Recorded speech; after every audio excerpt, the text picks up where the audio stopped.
All right, BAIO family, I am back. And today's video is going to be about building is where the greatest potential lies.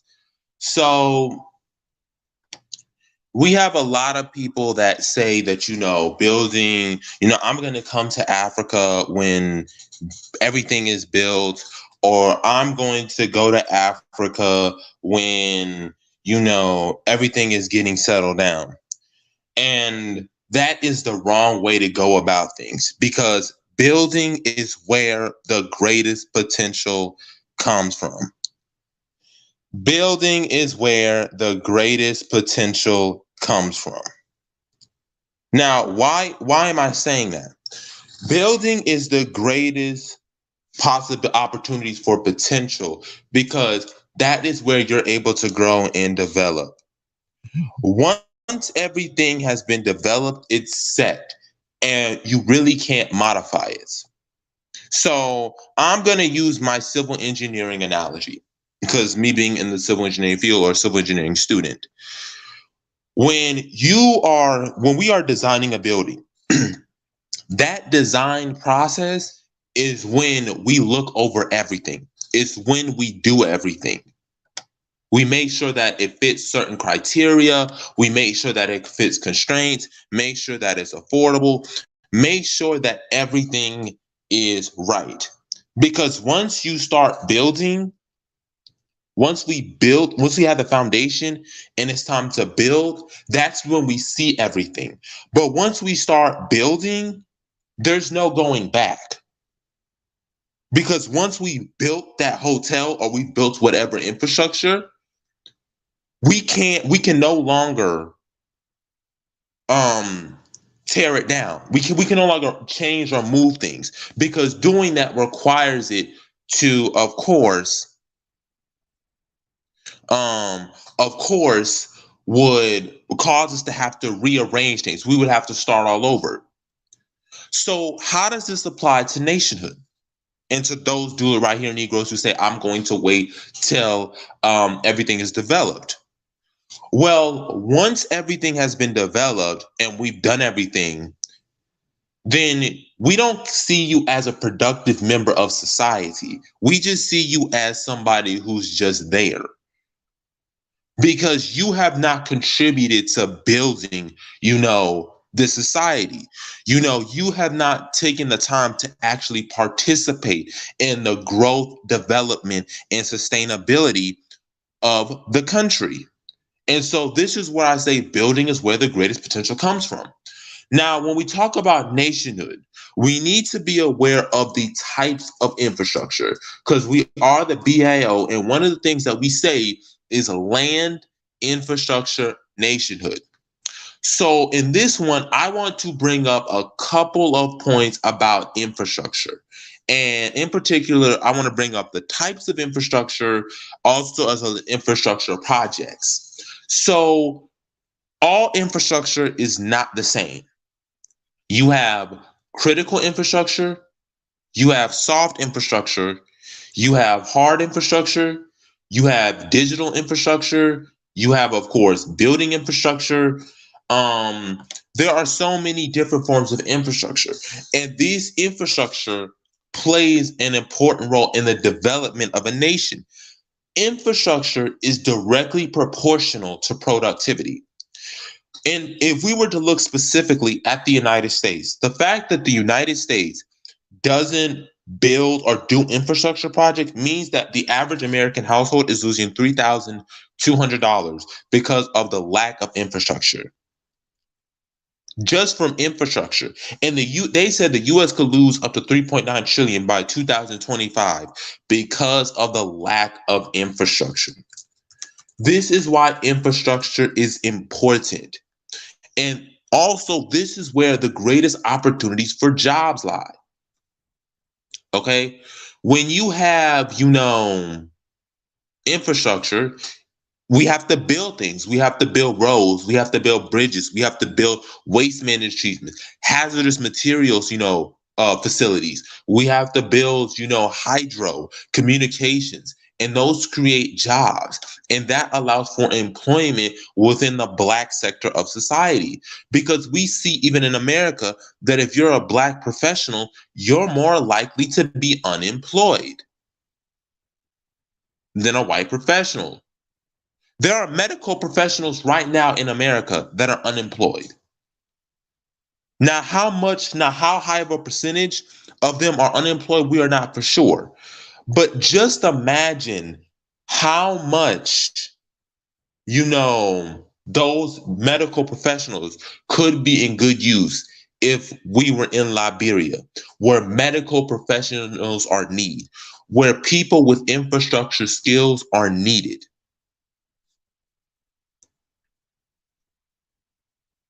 They would be better off, and they would be paid more, and most importantly, they'd be appreciated. So continue on to the infrastructure aspect of it. I'm going to also break down another aspect of infrastructure, which is economic infrastructure. So economic infrastructure, and you can also find this on simplicable.com, are basic services that represent a foundational tool for the economy of a nation, region, city, or city. Infrastructure can be physical structures, systems, institutions, services, and facilities. And it says the following types are common infrastructure: transportation, energy, water, safety and resilience, financial, health and education, standard and rules, public space, culture, technology, and the environment. These are just some of the basic aspects of, infrastructure, just of economic infrastructure. That right there, if we were to apply that into Liberia, would propel it to a first world nation, because you need those in order to function. You have to basically pave the way in order for that to happen. Another aspect that we're going to be talking about is critical infrastructure and regular infrastructure. So when it comes to that, a couple examples of more infrastructure are, I'm sorry, I have so much I want to say, but you have business infrastructure, data infrastructure, facility management, information infrastructure, last mile, public infrastructure, transportation infrastructure, critical infrastructure, digital infrastructure, hard infrastructure, IT infrastructure, network infrastructure, soft infrastructure, and I'm about to go into each one of these so that we can really grasp, this is where the greatest opportunities for development come. So I just went over the economic infrastructure part. Now I'm about to go into the critical infrastructure. And so critical infrastructure is important to the security and economy of a nation. This is typically regarded as a priority for development, maintenance, security, information security, and resilience.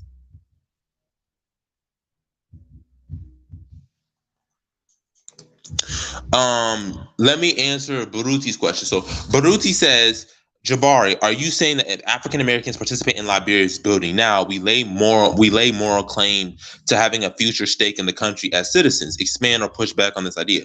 Yes, we will, because you have investments there, you have assets there, you have resources there. So you're more likely to claim it because you have an interest in there. You have economic, political, and social interest there. So if African Americans were to start building now, making those connections, but also, building roads, building, databases, building, schools, it's going to lay more claim for African Americans as citizens than anything, because we're participating, we're productive members of society. It allows us to, change, the overall scope of society and how society views us. So yes, us building in Liberia now allows us more claims to have a future stake in the country as citizens. To continue on with the critical infrastructure includes transportation, energy, health, water, government, food, communications, information technology, and safety. Another ones are finances and industries. So these are what critical infrastructure is. Then we have hard infrastructure. And so what is hard infrastructure? Hard infrastructure, of course, is going to be tangible. It's going to be concrete. But these infrastructures are going to be important when it comes to building the nation and opportunities, because guess what? You need welders, you need construction workers, you need construction, managers, you need project managers, you need, IT majors. And so these all give us opportunities to, grow and develop. So what's hard infrastructure? So hard infrastructure are institutions, are physical things. So, and supporting information technologies that provide, basic services. Soft infrastructure are institutions that are essential to the economy and quality of life, such as government, health, education, financial, and legal system. I'm going over all these infrastructure arguments right now because imagine Liberia doesn't have a lot of this. Liberia is a developing nation, and as a matter of fact, it's one of the least developed nations. So this opens up so many opportunities for the African American community to come in and fill those voids, but also provide jobs to Liberians who they would love to be part of the process, but they don't have the skills. Because when it comes to, building, one of the things you have to have is human capital. Now, what is human capital? Human capital is the skills, knowledge, and experience possessed by an individual or population viewed in terms of their value or cost to an organization or country. We can apply this even into a small scale in the BL. We have human capital. We have knowledge and skills that are important to this organization. So we have human capital to, make this organization grow and go mainstream, hopefully in the future, because we have that human capital. It's the same thing what's going to be needed when you build a nation. You need human capital in order for this nation to go first world to the first world. And, examples of human capital that you're going to need, because you're going to need, these skills, is you're going to need education. You're going to need technical or on-job training. You're going to need health. You're going to need mental and emotional well-being. You're going to need problem solving. You're going to need people management. You're going to need communication skills. You're going to need creativity. You're going to need social skills. You're going to need all of this. And when you're able to build this, you're able to further sharpen it to perfection. Because once you've already built it, it's hard to maneuver things because it's already been built.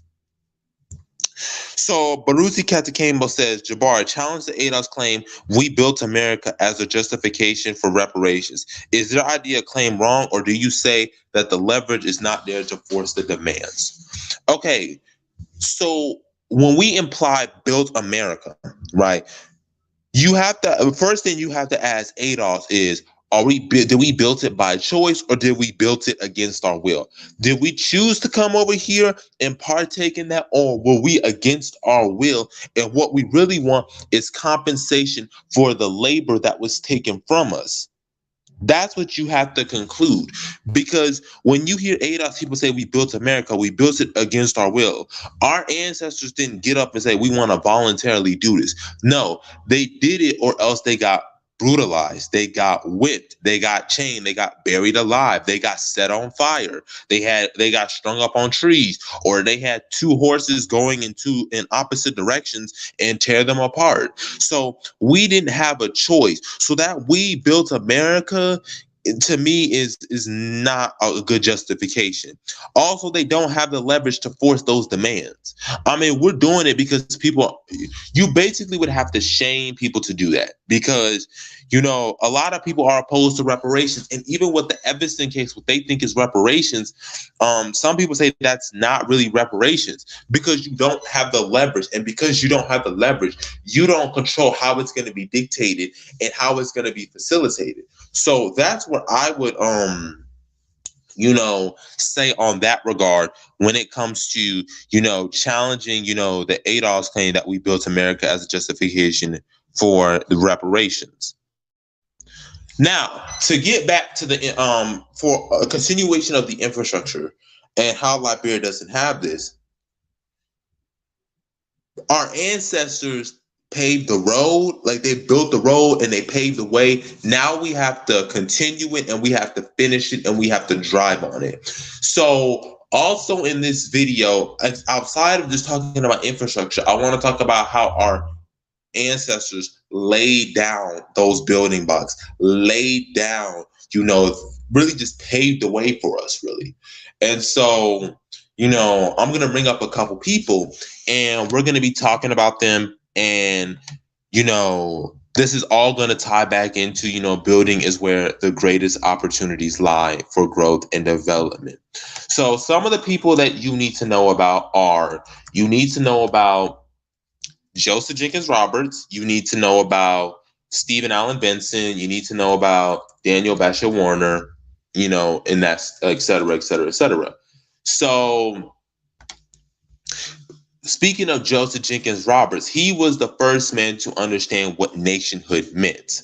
So he went from being a slave to being the first president of the nation, and as well as being the seventh president of the country. He was, he owned a boating business on the James River. And by the time of, Roberts' father, but he owned a boating business on the James River. And by the time of his death, he had acquired substantial wealth for an African American.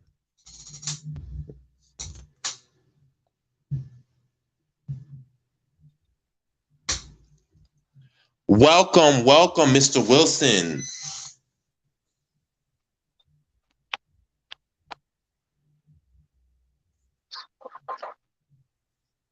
Hold on. Hello.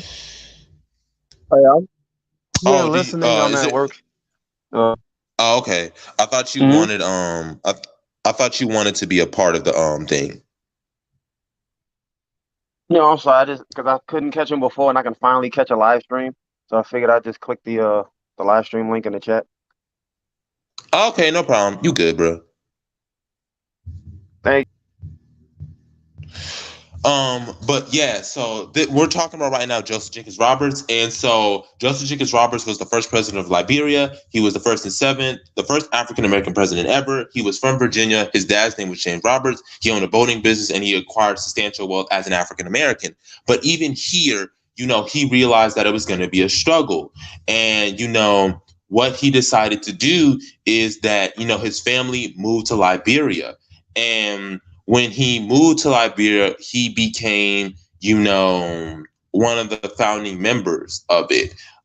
He was restricted by the Black codes in Virginia, and he just felt like that there was little opportunity in America, so he eventually migrated to the colony, and then he was nominated as president on January 3rd, 1848, and then he served till 1856. And then from 1872 to 1876, he was the seventh president when he later died a month or two later after he came out of office.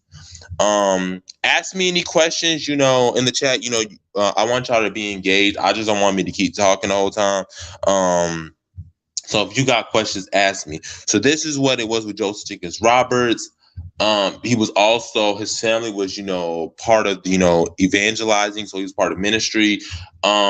He owned a successful business. He was able to create a company that exported palm products, camwood, and ivory to the United States. And he imported American goods at the company store in Monrovia. He was also on the same, ship as James Briggs Payne, who was a minister. And he was also served as Liberia's fourth and eighth president. Stephen Allen Benson, of course, became a huge success in Liberia. He did own, I think, a sugarcane farm in the country, and so this all stems back to the fact that that country didn't have those infrastructure and opportunities, but was able to with our skills able to build it up into something that was last while. And one man by the name of E.J. Roy, I think, was the richest Liberian at the time, richer than most African Americans were at the time in the 1870s. And this was after the Civil War, during the starts of Reconstruction. So this is where, building comes from. This is where opportunities come from. If a country like Liberia that doesn't have access to this stuff, they don't have access to educational materials, they don't have access to roads and bridges, we can provide that. And most importantly, we would be appreciated. Our skills are wanted, because one of the things that, people don't get when everything has been built is about maintaining, and also they have enough human capital. They already have enough college educated, people. America meets the standard on virtually everything. So if black people were to, leave, you have to ask, would America truly miss you like that? Let's be honest here. If I have, the average doctor, just supposed to have one doctor per 600 people. If I have 2 or 3 doctors per 600 people, I have 2 to 3 times more doctors than what I need. So if a couple of those doctors walk on the stage, walk off and say, you know what, I don't want to be here, is it really that damaging? Is it really, are they really going to miss you? Were you really needed? And that's what we think, what we say when nationhood applies. Building is where the greatest opportunities for potential lies. It allows for you to utilize your skills in ways that you couldn't use it before. It requires you to put more energy and effort. It requires you to have to, develop a new outlook. You play a more significant role, and now you have greater responsibility, and consequences matter more. Don't we want that? Don't we want to live in a nation where we're valued, our skills are valued? We don't have to work 2 to 3 times harder for, to get basic crumbs, or to at bare minimum be at least appreciated. A country where, we can see our results, we can see our roads, we can see our bridges, we can see our education system, and you can be proud of it. Where you can see and say, we control and we own this. We decide the economic policies. This is where building comes from. This is where it comes from. This is where the opportunities lie. And this is what we have to decide on. Do we want to live in a country where we feel like we're not being valued, we're not being respected, or should we live in a country where, it's struggling, it is a developing economy, it relies on imports, but we can build. We have some skills, we have some talent to make something happen. We can blow it up into something. We could turn it into, the capital of Black America, make it, a new place of African Renaissance. There's so many, you can now speculate because you're building. Once it's been built, there is no speculation. We see it now. And at that time, it just has to be performed. So that's really, why building, infrastructure is so important. Now, for the do it right here Negroes who say, well, there, if it's not built over there, why should we do that? Hold on, let me answer this question. So here's a thought for you. The ADOS claim we built America's justification needs to be debated. Many think ADOS is correct on ideological grounds. You should debate ADOS. Like I said, ADOS is going to have to challenge me because I don't feel the need to do that because they're not in my circle. And if they are, oftentimes I just cancel them out because I'm not saying it's not worth the time, but it's just, I need honest and genuine conversations and not just babble. And that's where I have my issues with them. But if I needed to debate them, I would, but they're just not in my timeline, so I don't spend too much energy and time about it. But to continue on with the infrastructure, and to those do it right here Negroes, right? These are the same people who they haven't built anything, they haven't built roads, they haven't built schools. These are the same people. Brennan said, is there infrastructure we can start building over here before repatriation? My personal opinion is it can be ideally yes, but in reality no. And I'll tell you why. In order to build infrastructure, you have to have criteria and constraints. And what I mean by that is the environment has to be right. So it's hard to build a building on a swamp. You can't build a building in the river. And that's how kind of I see it to a certain degree in America. If America is not willing to give you loans, they're not willing to give you, equipment. They're not willing to give you the subsidies. Black businesses are being overshadowed by white businesses. It's going to be hard to develop the infrastructure because the environment is not right.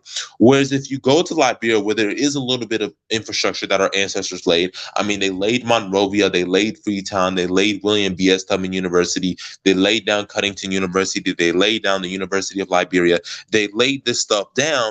We can then, use that little that was there, and we can catapult it because we'll be in the right environment. We can rapidly grow because the conditions are favorable. We won't have to deal with the racism. We have access to those natural resources. We have access to the gold. We have access to the palm oil. We have access to the fertile land for our farmers. And so therefore they don't have to struggle. Think about those black farmers who are struggling, where 98% of all of America's farmland is owned by white people. Less than like 1 to 2% of it is black. And you only have 45,000 black farmers.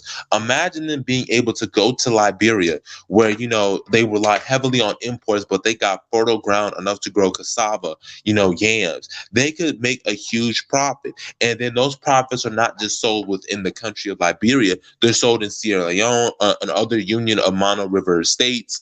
It's sold in ECOWAS. It's sold all throughout continent of Africa, and then all throughout the world. So you see right there, the potential in Liberia is much greater than it is in America, because the amount of barriers that you have and the amount of problems it's going to cause is going to be limited. It's not going to be as much. And that's what these do it right here Negroes also don't get as well, is they don't understand that, building is really where you can speculate, you can imagine, because we're in the building phase. Nothing is fully concrete. Everything, you can still change things when they're building, although preferably when you build, it's preferred that you stay on track, because when you move things over, then we got to go back to the designs, and then we got to move things. But still in that phrase, you can still move things. You can still say, hey, there's a mistake. Hey, there's an error, because we're in the building phase. Once you reach the building phase, like once the hotel has been built, we already have the bricks and stuff. We can't move anything. Like, we have to make sure that the structure stands. We got to make sure that the foundation stands. And so then you want to come in and then you want to move stuff, and we say, no, we can't do that. We've already built it. We set the foundations. Everything has been built. The walls have been in, the ventilation, the heating, all that stuff is already in. And now we can no longer change that. So for those do it right here Negroes, those who want to wait till we build everything, once that happens, we don't see you as a productive member of society. We see you really as a bandwagon person, because you didn't build anything here. You didn't design the roads. You didn't pave nothing. Our ancestors paved the way, build the foundation for us with the little that they have. Well, a lot prior to the coup, but even with what happened with the Civil War, you still have the 5-star hotel, you still have the counties, you still have the government. And for you to not build or want to build, you're handicapping not only yourself, but you're handicapping the entire group. But hold up, I'll let you speak. Hey, what's up? Can y'all hear me? We can hear you. How you doing, fam? I'm doing great. Things are going good, and we are continuing to push forward, and that's all that matters. But cool. Yeah. I wanted to address the ADOS and FBA situation. Oh, sure. It's like trying to have let's say you have an electrical problem in your house. It's like you have let's say there's like a bunch of electricians that get together to discuss this electrical problem. And people are asking you, but what about plumbers? Can we get them in the discussion? Like, why? They're not qualified to even know what how to solve the problem, because they're not electricians, they're plumbers. And it's the same thing with FBA and ADOS. If you don't understand what a nation is, if you don't understand how economies work, why are we going to debate you? All right, perfect example is what you said. You hear people say, well, when y'all get it fixed or when y'all get everything established, then I'll come over. Like, nigga, we don't need you. Do you not realize that by the building up of your society, the building up of your nation is where you create your white collar jobs and your blue collar jobs? That's where your jobs are coming from. That's where your industries are going to sprout from. So if you don't even understand that basic, simple concept, then what the fuck are we debating about? You know what I'm saying? Like, that's my issue. It's like, if I don't know something, I want to be around people that do. I want to be around the experts. Like, just like when it comes to medical things, I want to learn from people in the medical industry. Who else am I going to learn from? Some dipshit on YouTube?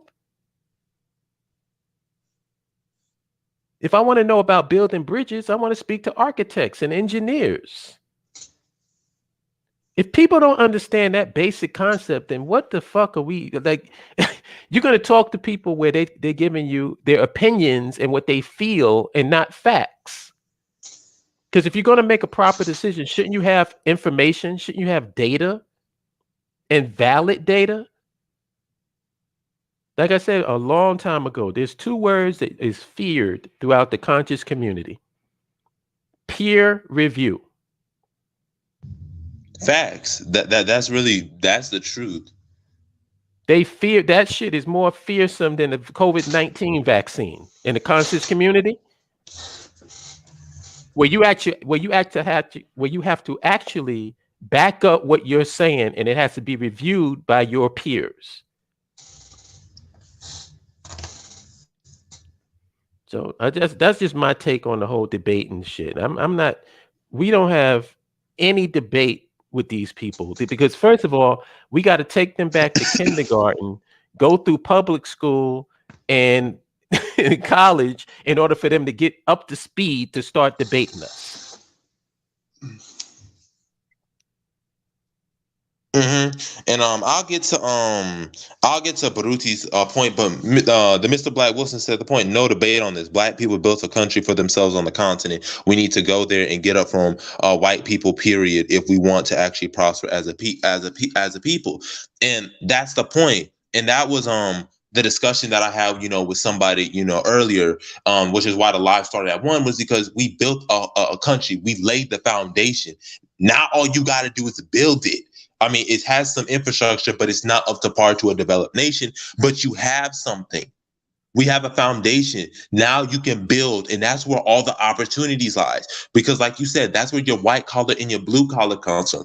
That's when you really get to decide what works best and what doesn't work best. It's that developing stage that's where things really take off. That's why, for example, you will notice this, right? Developing countries will have a GDP growth like 8, 9, 10%, but developed countries have a GDP of like 2, 3, 4%. Why? They're developed. Right. At this point, it's about maintaining. It's about a service economy. It's no longer about manufacturing and, machinery. Now it's going to be driven by human capital. But you already have. Oh, sorry, my bad. The only thing that they have to do is renovate. Like, the only thing that take, for instance, we'll use America as an example. They would need an infrastructure project. That's where their job creation would come from renovating the existing infrastructure. And they don't even want to do that.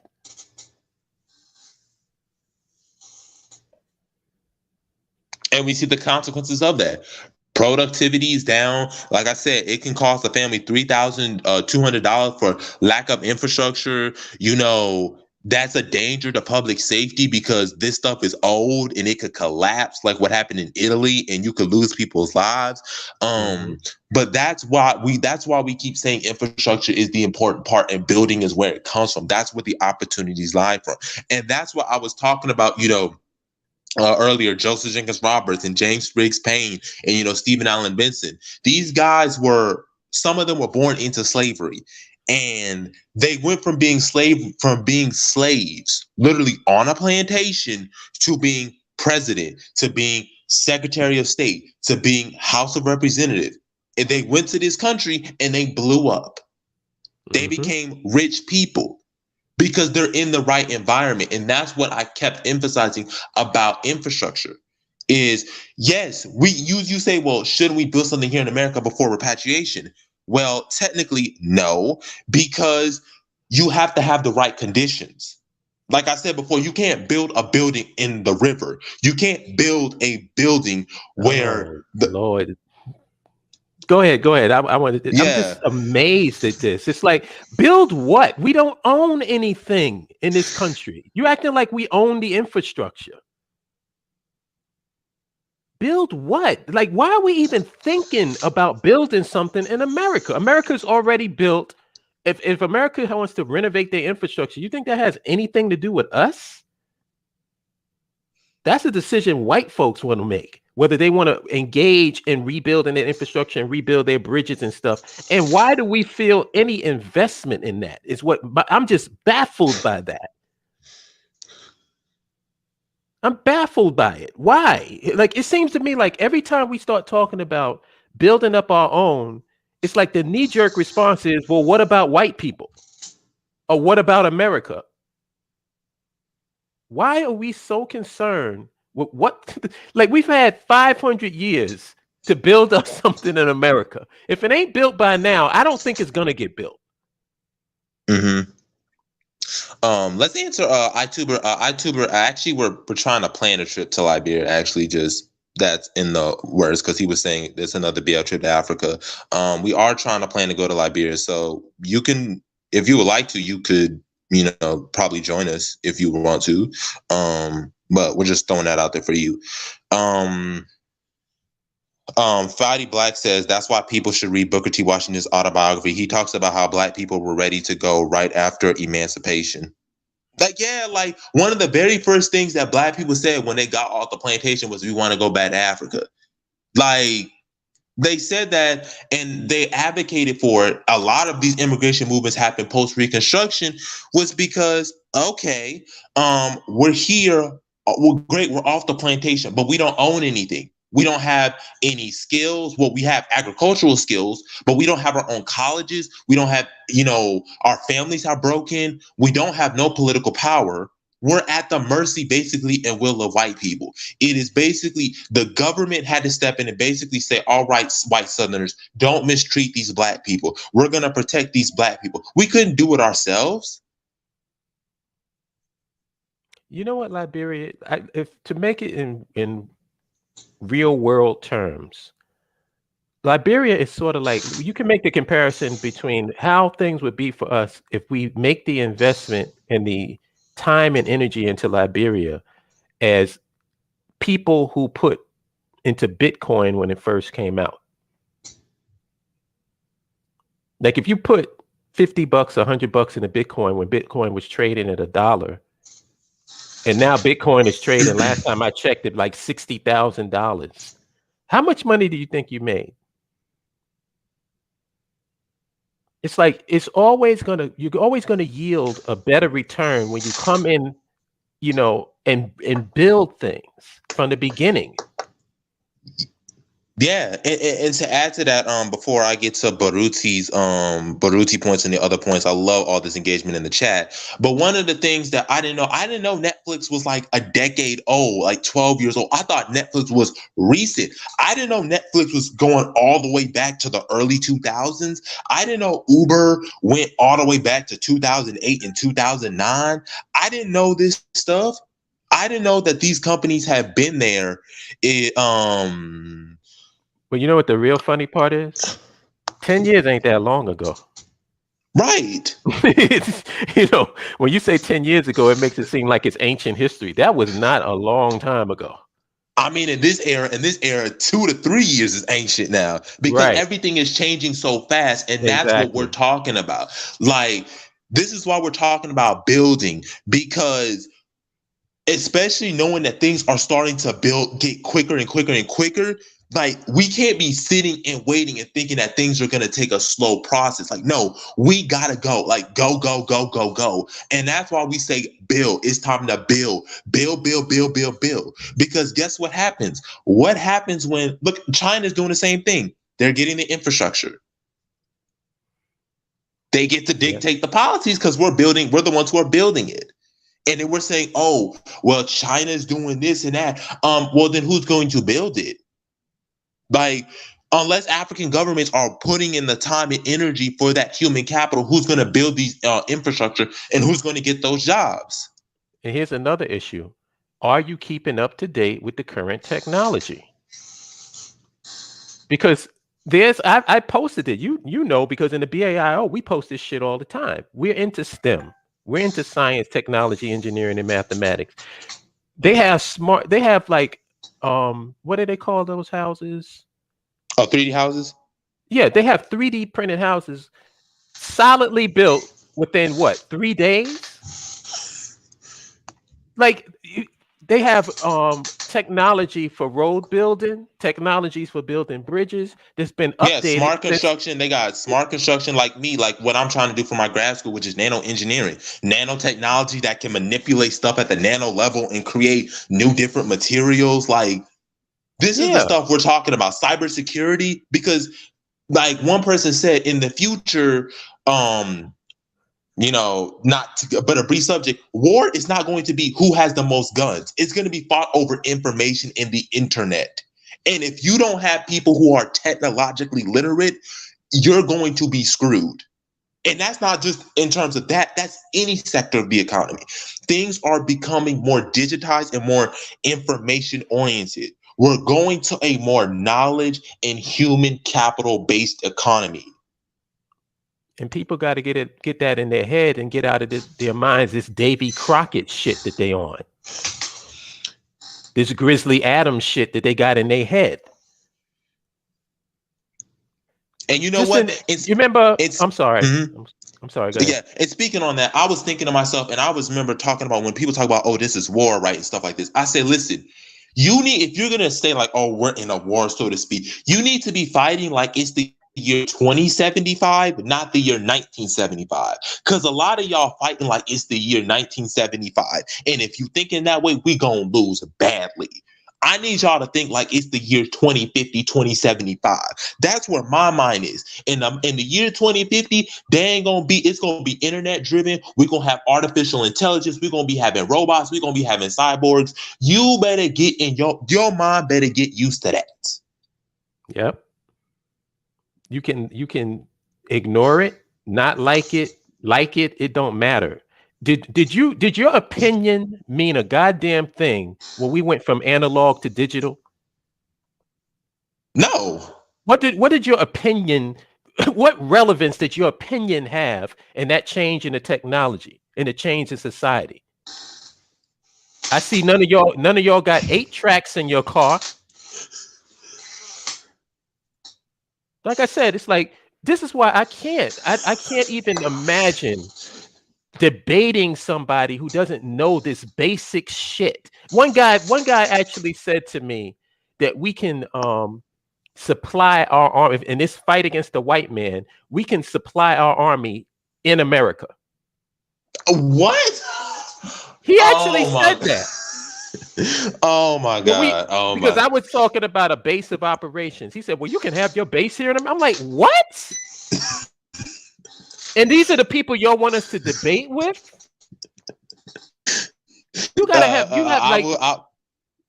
a basic understanding of this shit. Like, I'm not an expert by any stretch of the imagination. I'm not an expert on this, but I do have a basic understanding so that when I get somebody that is an expert, I can listen to them. Mm-hmm. And the answer Baruti's point, hold up. The reason why for the public debate is there are a lot of on the fence masses listening to ADOS without pushback. The astute viewpoints of you and Jabari will probably become some on the misinformed. Listen, like I said, I know hold up is not the person who's like debating. He just doesn't have the patience, but I do. And I know if I had a debate, I would make them look a fool. There are some people who say to me, you know what, I don't think debating is worthwhile. If you don't now it's different if it was like they're on some conspiratorial stuff. But if you're telling me that you don't find debate worthwhile and you can't debunk my points, then you never had points to begin with and your points are irrelevant. That's my thing. It's like, if we're going to have a debate, what is the framework of the debate? And this has been my issue from day one when it comes to debating anything. Now, if let's say there's a debate about whether you should build a nation from scratch or whether you should deal with it. That's a debate because you know what I mean? It's strategy, it's tactics. You can debate that all day long, and it's a productive discussion. But when one person is saying we need to have land, infrastructure, nationhood, and a place of our own, and the other side is saying no, we need to let the white man take care of us. What's the fucking debate? What am I debating you on? And to answer that person, I know it's ludicrous, but that person who said we built in America, these are the same people who say we are at war. Last time I checked, when you're at war, you don't build or reside in enemy territory. You retreat into your that's the last time I checked. Last time you don't stay in enemy territory and be sitting ducks. You retreat back to areas you control because that's where you know you're not going to be ambushed. But oh my, no my. The fact that you have to tell them that it just proves my point. The fact that we have to say that, you got to have a base of operations, a base of power that you operate from, and you're saying no, we don't. I can't debate you because you're a fucking moron. I would be playing myself if I would. It would be like me. Oh, here's a Mr. Holip versus a 2-year-old toddler. It's like y'all be like, why the fuck is he debating a 2-year-old? That's literally what it's like. It's like these people don't have. Listen, if you can explain what a nation is and how nations operate, then maybe we can have a debate. Do some reading, read a book, listen to some people that know what they're talking about. You got these people that are passionately ignorant. Passionately ignorant. When you don't know shit and you're passionate about the shit that you don't know. That to me is just amazing. I would like to address Ituber's point. We should build Liberia first and then transfer any black neighborhoods in America into little Liberias, but that should be down the line. But that's what it's supposed to be, because once you've built up the infrastructure in your nation, you're a developed nation, and we can give you the resources in these black communities. So let's say that, the U.S. government does like some chicanery or stuff. We can step in and be those diplomats. But when you have no nation, you're basically sitting ducks. You're at the mercy. You're at the will. And so that's why we keep saying you build the nation. You have a nation state. And you brought up the point from that post that the African superstar posted. I mean, that explains it for itself right there. We have our own nation state.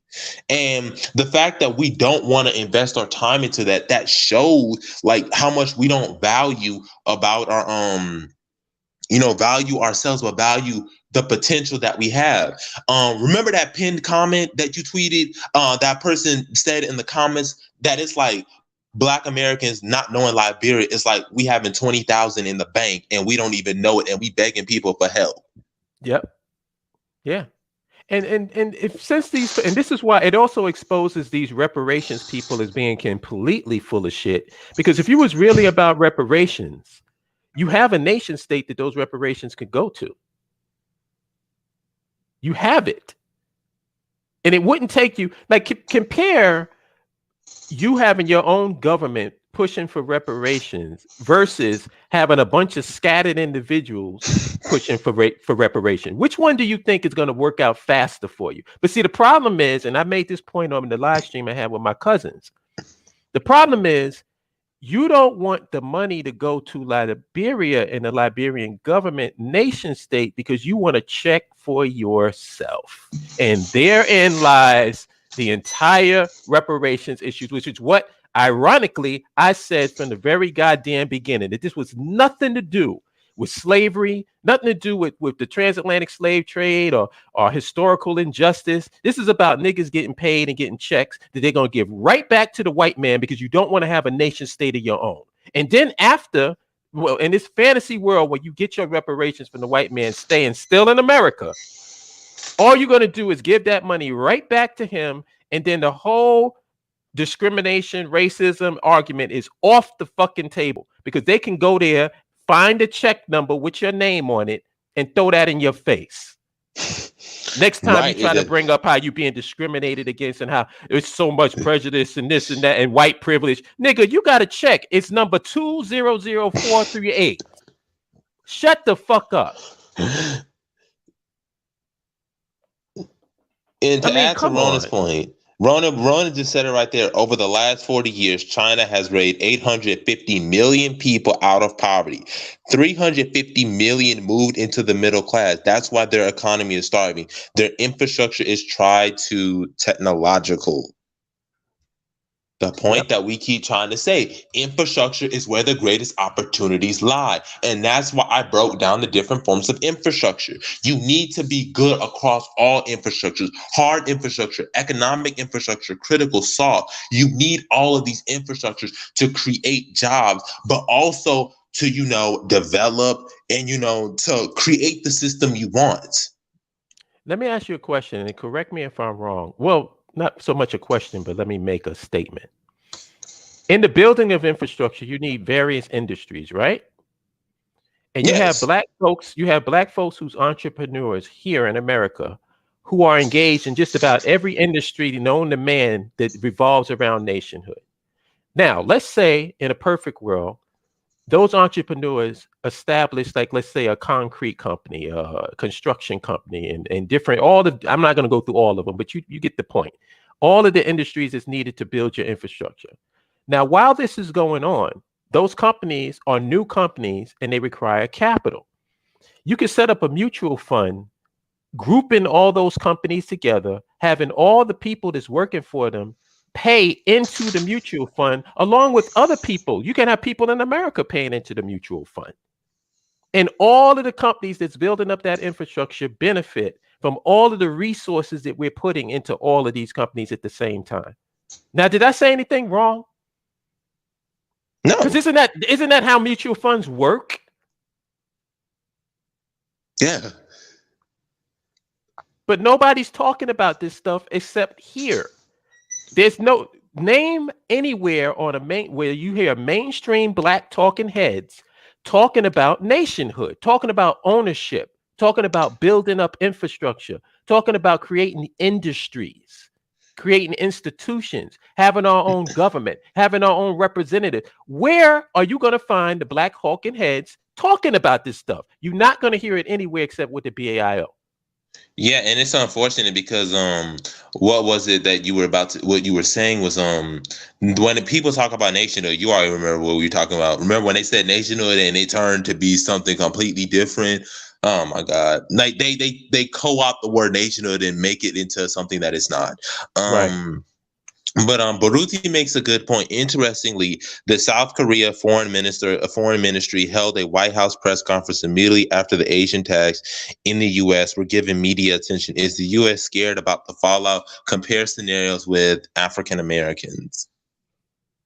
Well, the comparison is there's no comparison because they have a nation and we don't. In terms of that's the only comparison I can see is that they have representation and we don't. We have a bunch of individuals. Like I said, black folks in America are a scattered group of individualists, and the only thing that aligns us is our aesthetic similarities. You can look at us and say we black. That's all that matters. And the only time black becomes ambiguous, like I said before, is when it comes to the talk of power. Then nobody knows what black people are. But when it comes to oppression, you can tell who black people are with laser pinpoint accuracy. Nobody's confused. Yeah. Nobody's confused when it comes to oppression. But when you talk about power, what is black? I mean, black people are not monolithic. Well, we monolithic when it comes to ass kickings. How come nobody makes that distinction when it comes to oppression?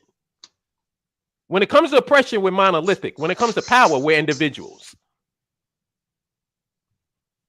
Just call that bullshit.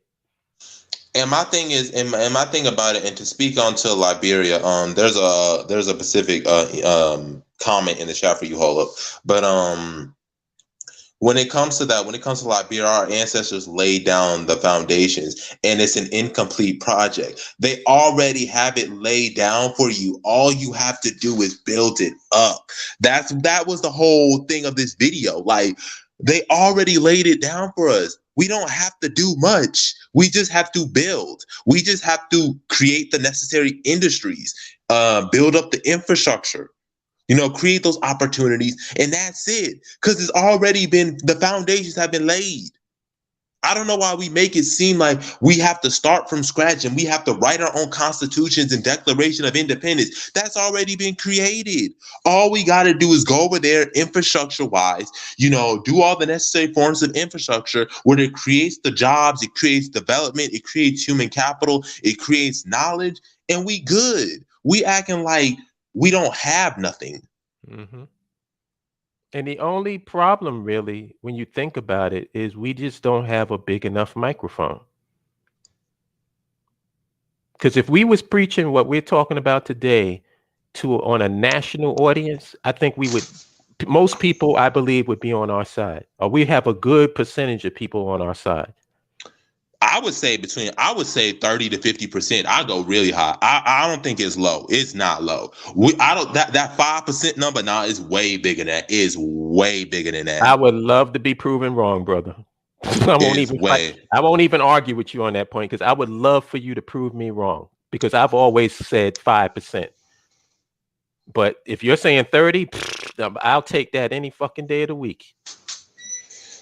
I mean, the amount of African Americans who are trying to go to Ghana just for some tourism, they ain't getting no citizenship. That's without citizenship. If you gave citizenship, oh, child, they'd be gone. Do you want me to send the link to Patrick, because he's asking to jump in? Oh yeah, sure, send it. Okay. Ronan says South Korea has actual power. They have a functioning nation with a government. AAs in general and predictably are only fascinated by the concept of power instead of seizing and cultivating it. Oh, Ronan is on fire with that. Mic drop. We need to get Ronan on here. I'll say, Ronan, you trying to come on? We'll bring you on. I'll send you the link, bro. Yeah, I'm about to say, Ronan, we'll send you the link. We will gladly send you the link. Maruti said, hold up, you're right. African Americans have no comparison to the fact that Asian countries have the back of Asian Americans. However, is the U.S. scared about the response of Asian countries to the attack? Yeah, there is a possibility of that, because if you do continue to discriminate against Asians, what's going to happen is the countries that you perceive as your allies, like Japan and South Korea and Vietnam, they're going to start to side-eye you, saying, listen, we agree that, for them, they agree they have a threat with China. But what we're not going to take is you allowing these attacks to happen, and there's not going to be a response from it. And you have to clamp down on it. People got to get it out of their mind. As powerful as the U.S. is, they still have to engage in diplomacy.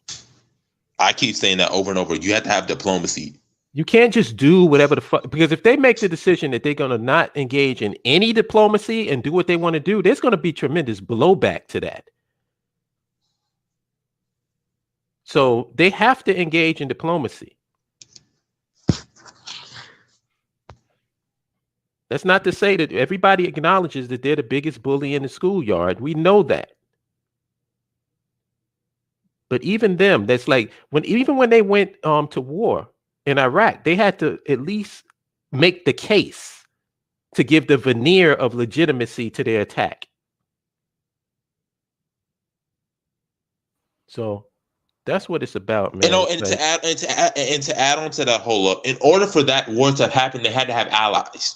They couldn't just go in and there not be no allies, because if America was just isolated and they said, you know what, we don't care about this, we don't care about other countries, the U.S. could have got sanctions, people would have boycotted. There would have been so much ramifications that the U.S. would not be willing to accept. That's why you see with the war with Iran or China's war with Iran, oh, Israel says this, or, oh, Saudi Arabia says that, even though Saudi Arabia is the most totalitarian nation and the most sexist nation on the planet Earth, but and homophobic as well, and racist too, with how they treat black people. But yet the U.S. still supports them. Why? Because you need allies.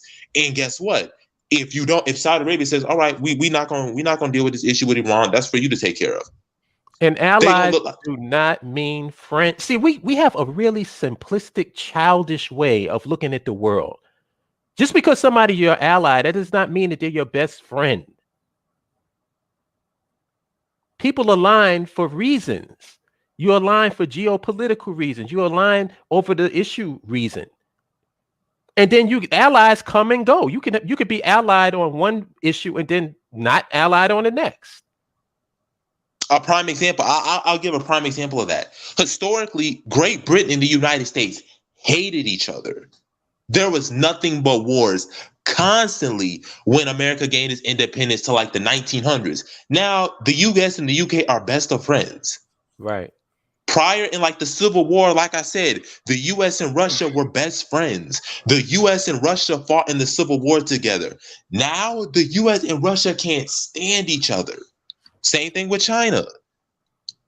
Yeah, you got to look at the geopolitical scene. Like, take for instance, North Korea, right? Now we know that North Korea's big brother is China. And I've said this multiple times. It's like the way I look at North Korea when it comes to the United States, it's like you ever have like an older brother and the younger brother knows that the older brother is the one who actually kicks ass. So what they do is they talk a lot of shit. And I said, basically, the United States doesn't have to go to war with North Korea. China's going to take care of them. Just like the older brother takes care, it's like, yo, shut the fuck up. Taiwan's the example of that. Taiwan will talk about independence all day, but they know good and well it's going to be the U.S. that comes in military fights for them. Right. But to see, this is people, like, if you would know these things, if you at least did a little bit of research, at least try to learn something about what's going on internationally. But see, if you're a nationalist, that's your natural inclination. Like, nobody has to tell you to do that. And also, you don't have it in your mind because that whole white man is Thanos shit, that's that conscious community bullshit. Thank you. I never got that. Everything's a fucking plan. Everything that happens is a result of some planning by the white man. You guys make this guy out to be way more powerful than they actually are. Facts. I just sound like y'all treat white supremacy as if like it's God, like it's holy, it's omnipotent, it's omnipresent. Like y'all act like white people are like superhumans that have super intelligence and stuff. Like, nah, bro, it's not like that. Y'all making it. Let me let you in on a little secret. That's the attribute of batted person syndrome. If you go and look at the symptoms of batted person syndrome, that's exactly what it's just what you're talking about. Your enemy is omniscient. Like, they're everywhere. They know when you're sleeping. They know when you're awake. They know when you've been bad or good. All right, my mic seems to be working now. Okay. All right. Fadi, do you want to answer Baruch's comment? Oh, well, I could answer his question, but, I would also like to get others on it. My response is the Liberian government just got a lot of land and just give tools, and I think black farmers will move. And also tell them that they would have wider markets. Like, you have ECOWAS, the Union of the Mana River, you have the African Continental Free Trade Agreement. That I think would that question because I don't know which one. Yeah, I just highlight on the screen. You can see it on the screen right now. He said, describe a scenario in which the National Black Farmers Association is approached about using their skills in Liberia instead of deaf ear requests to get reparations from U.S. What's his answer? And the answer, like I said before, is provide land. Tell them that they can grow their crops and that they are needed. That, you can grow cassavas, you can grow, different tropical fruits, and you can sell those on the marketplace to 1.2 billion people on the continent of Africa. And specifically, you would have a much easier chance of selling your products within West Africa, and you can become a mogul. And I think that would really move a lot of black farmers because they'll see that they have greater opportunities and, greater access, and they'll have less barriers than here in America. Because like I said before, 98% of the land in America is run by white people.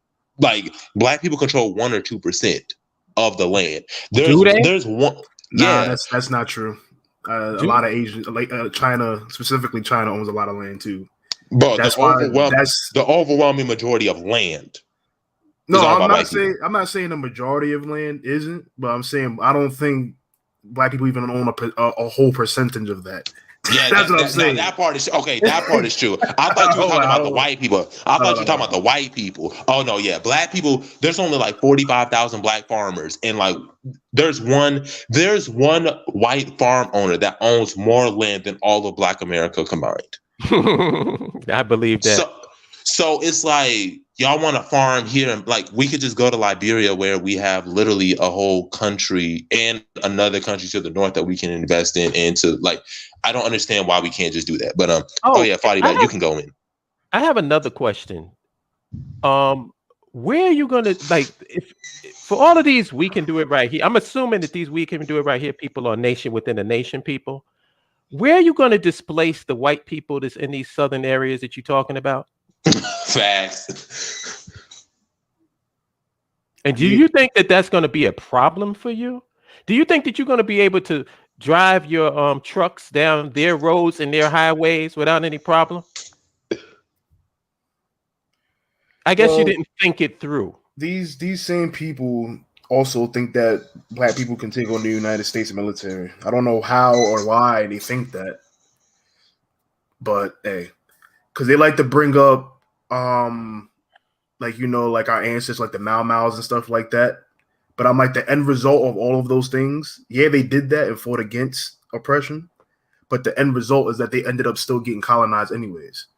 So it's like, yeah, they did that. And also, when they talk about the Mau Mau uprising and stuff like that, and our ancestors, you're in a majority black country. Yeah, you're in your territory. I would expect you to know your land better than the enemy. Yes. So why would that same thing apply to the United States?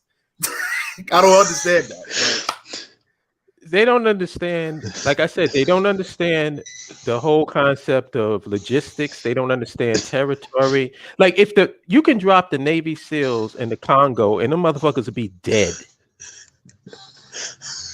We've seen it. Get your most highly trained military and to drop them in the Congo and see what happens.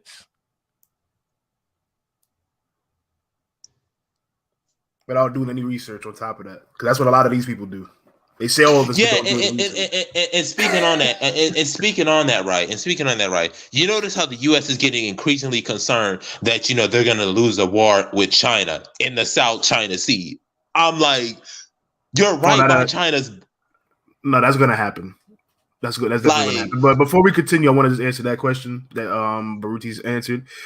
That could easily happen. But even though I don't really know too much about Liberia myself, but the question itself, the only way that would they would be able to persuade those black farmers to come over is if they actually came to the United States and actually talked to them, like to that association, like the head of that association. Yeah, that's another thing I've noticed. Like a lot of these heads of states in the continent, they like to say all these things to black people, but they don't come over here physically so people can actually see them say that for themselves. Because when you actually come over and say like, yo, like come over, that'll entice people to want to actually come over because like, okay, this person is really serious. Or at least the embassy. Yeah. So like I know the Ghanaian president, for example, I believe he went to Jamaica, correct? Yeah, he went to the Barbados too, I think. Yeah, so it's like so you're gonna see a lot of those people actually go to Ghana now because he took the time out to physically come there and tell them that himself. But here, I don't see nobody really doing that. It's like they just say there was actually one Liberian president that did give a speech to like university students, and I think it was Boca, the vice president, but that was like in 2012. We need a new update. We need a new. Remember when Netanyahu came and gave a speech in Congress, dogging their U.S. President Obama? No, I don't. Oh, yeah. Remember that? The Iran situation, remember? And they invited him to and let him speak. That was funny.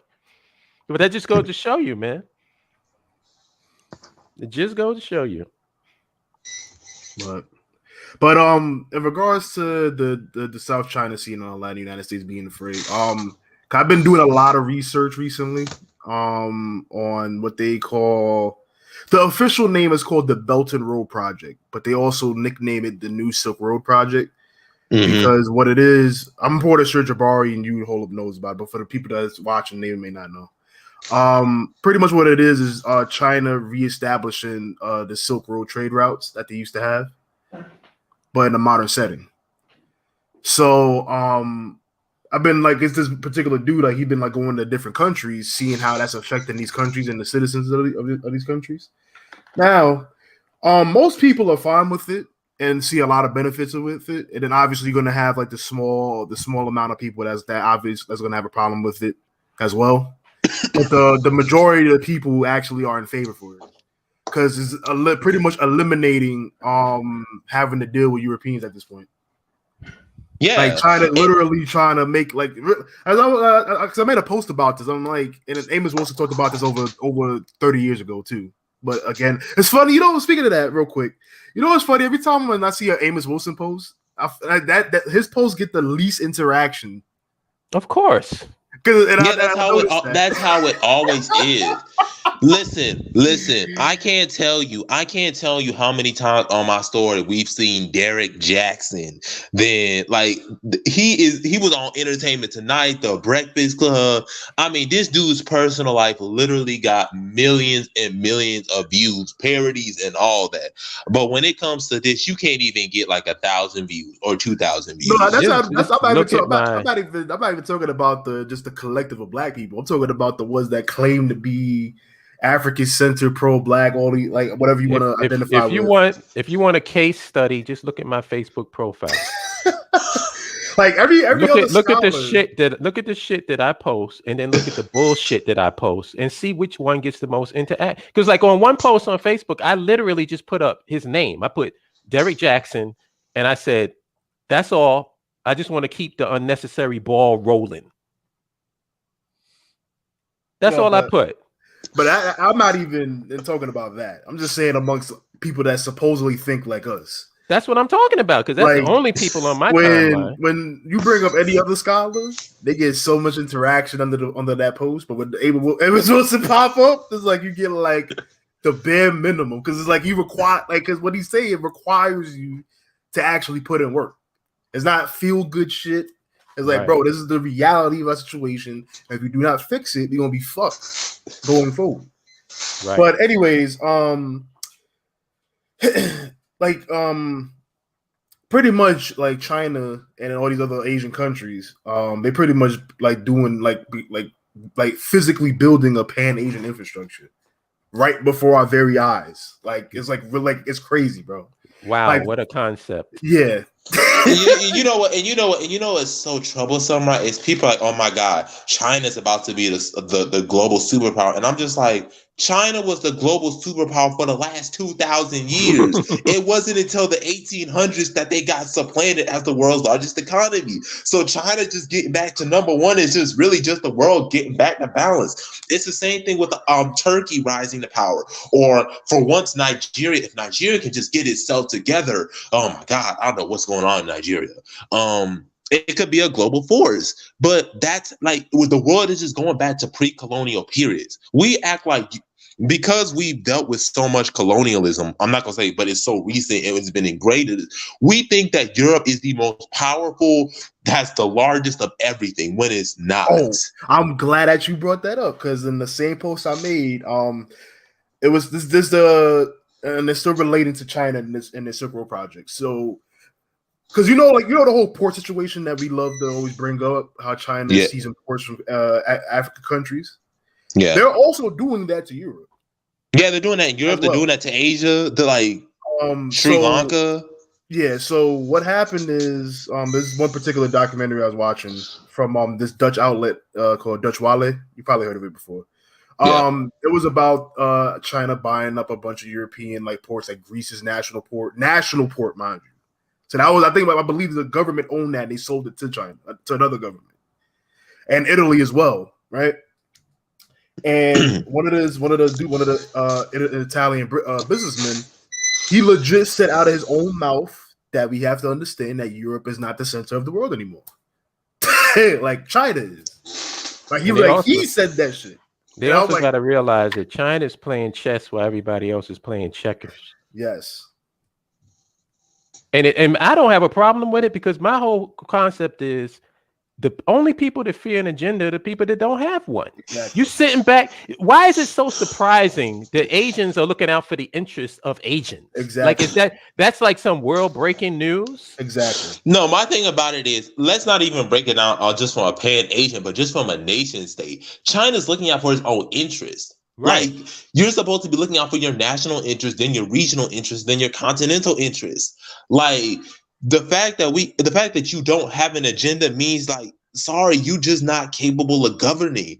And as a matter of fact, you're proving to Europeans, well, this is why they shouldn't have gotten their independence. See, they can't govern themselves. See, they don't have an agenda. They don't know what they're doing. You're literally proving their point. Right. You're just standing there and doing nothing rather than saying, okay, we see China's about to become the dominant power, but we still hold sway in our region.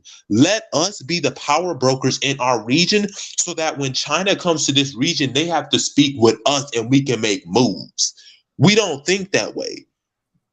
Like I said, and I told, and you, Fadi Black, may not have been in the chat, but I told hold up this. We are the only continent to have never hosted the Olympic Games. We are the only continent to not have an economy worth $1 trillion. Every other continent has at least one nation with $1 trillion economy, GDP nominally. And the highest we have in Africa is 448 billion. It's disgraceful, man. You know what's really like? I was looking at the banks in America, and the black bank, the number one black bank in America, I believe, is One United Bank. They don't even have as much money as Kanye. Yeah, oh my. Because when people are banking, I understand why that's the case. When people are banking, that's why a lot of people have Chase. I would say specifically in New York City, because with the cards, even though I don't like taking out money, I think I really don't like doing that. But even though because of that, but anyways, people have Chase because there's a lot of Chase ATMs, whether they be in whether it's a branch or it's an ATM that's in like a Dwayne Reed or like a pharmacy somewhere. So I can actually understand why that's the case. Because people usually bank for convenience. They don't bank for that. Yeah, per se. yeah. So I can understand why that's the case. But even then, we should understand that our situation and make that be a thing. But that all requires discipline. And like you said, that's unfortunate. Think about it. They don't have more money than Kanye. Imagine in comparison to them with like JP Morgan and Wells Fargo. There's no comparison. And there's no need. Like I said, we don't even have a need to consolidate resources. It's like, where are you hearing that? I've asked every time I get on, I ask, where is the black talking head mainstream forum that's talking about land, infrastructure, nationhood? Where's the black talking head forum that's talking about an African American fund where we can consolidate our resources? Where? Well, nobody's talking about this shit. Nowhere. There was one, but he died over 20 years ago, and then that fell through. So, but yeah. What are you talking about? Amos Wilson. He was also trying to do that too. Amos Wilson wasn't mainstream. Yeah. I'm talking about people that have this big ass microphone that everybody's listening to. Where are they? Not one of them is talking about having our own. The closest thing was, and he's not a black talking head, but the closest thing was, and this is from one of the Hidden Colors, ironically, that Killer Mike was on, where he brought that suggestion up, like, yo, we should all put at least $100 in a black-owned bank, which is One United. That's why the One United even got popular, is because of that. Because I think they in that particular documentary he was in, they actually put the One United logo in it. So that's why people found out about it. Isn't that crazy? And he's not even an A-list rapper. Yeah. And he was able to do that. So imagine if somebody actually would these people respect made that same decision.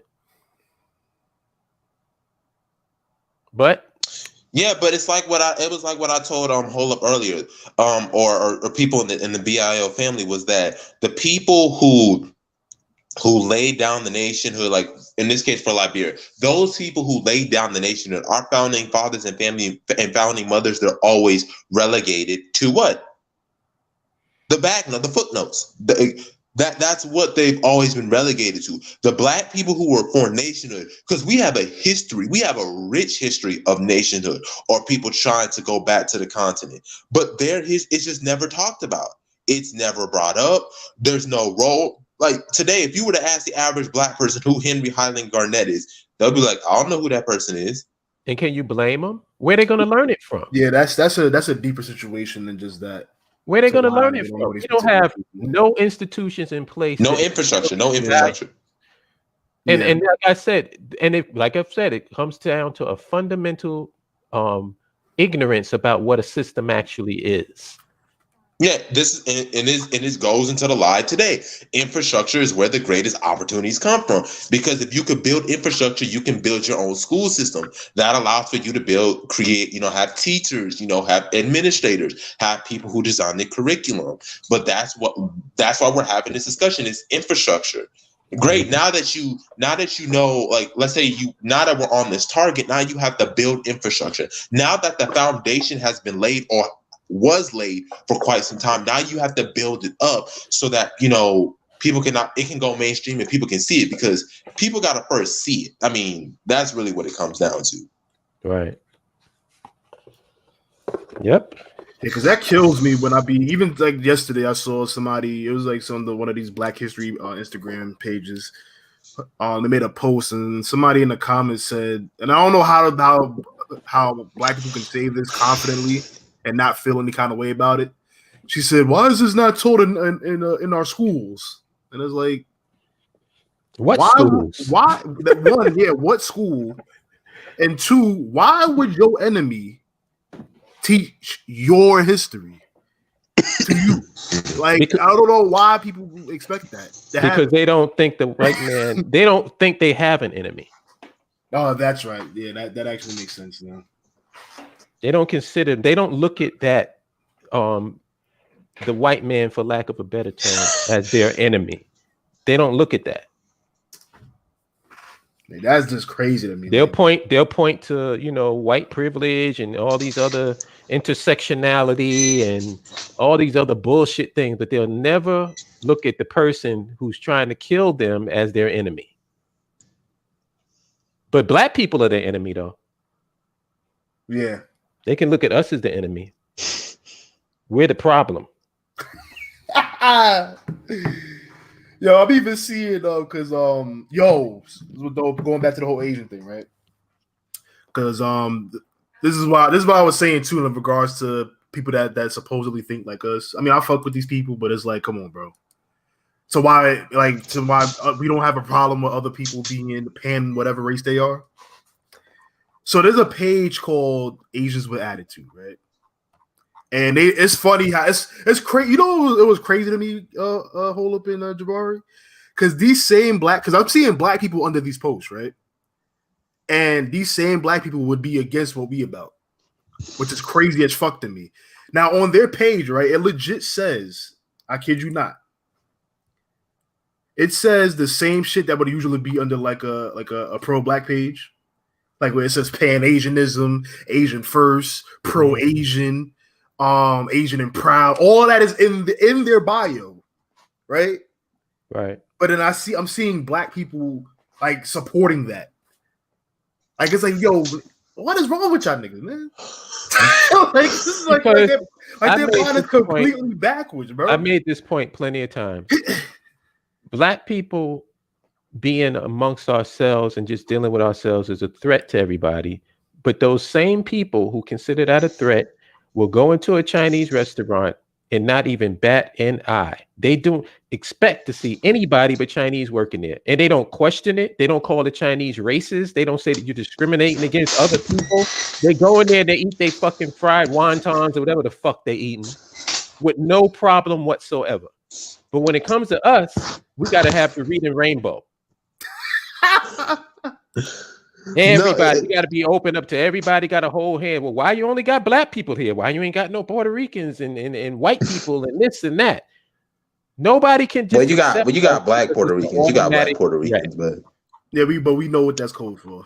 It's an automatic threat. It's a threat whenever we get together. But my thing about it, the thing that's so unfortunate about that is because that's what happens when you see yourself as a nation. Is because when you see yourself as a nation, you don't see it as, oh, we're being discriminatory. No, we're just we prefer people who come from a similar background. So we are all Chinese. We are all, Vietnamese. We're all Korean. And so Koreans go and be around other Koreans because we have similar cultural backgrounds. They have people who speak the language. I don't understand how we don't get that. We make it seem like, oh, well, we need to include everybody, but it's like, listen, you can include people. What we're saying is we want to have our priorities. We prioritize our people first. If there are other groups of people that want to come in, that's fine, but we're making it a priority about us. People make the distinction. People make the difference between being a priority and being exclusionary. Hey, we're not excluding nobody. We're saying we are prioritizing our needs first. That's what a nation is. A nation prioritizes its interests first. It's a weird exclusionary, but I know what you mean. Yeah. But yeah, it has nothing to do with investing time, paying attention to every goddamn thing that this other group of people are doing. Like based on how I personally feel. And it doesn't mean that your issues are not important or that we think what happens to you should happen to you. What we're saying is, yeah, we recognize what it's saying is wrong, but at the same time, we're also dealing with this issue too, and we got to deal with our own problems. See, if that was the collective consensus, I would be okay with that, but it's not. Because it's like one of the things. Like, yo, we're not going to give a fuck about our own situation at all, and we're going to just support them because for whatever reason. Yeah, we can hear you, hold up. Yeah. No, you went out. Oh, okay. But Fadi, to add to that, right? Remember Stokely Michael said in order for there to be black-white unity, you have to have black unity first. Yeah, every scholar has said this. Like, how are you trying to unite with everybody else, but you can't even unite with your own people that look just like you?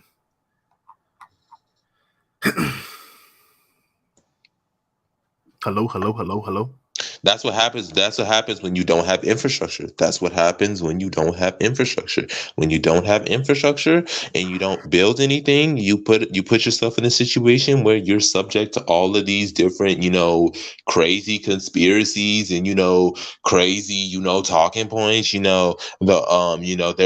trying to alter our DNA and they're creating, cyborgs that are going to, eat us and like all this other crazy stuff. Like they sound like QAnon, but But the thing is, even if that is the case, right? What are we as a people going to do to make that not be a fact? Like to make that harm us? That's the one thing that never gets talked about. Like when I hear conspiracy theories, it's like all of these things is like, okay, you know this information, but what are we going to do? What's the plan to make it so that doesn't come to fruition? Nothing. There is no plan because the goal, which is why I always use the analogy of Batman and the Joker. It's not neither one wants to really kill or defeat the other completely because then the game ends. Yeah. The excitement is the interaction. That's where a lot of these woke black people and Captain America Negroes, militant integrationists, Black Power Americans, they love this interaction with the white man.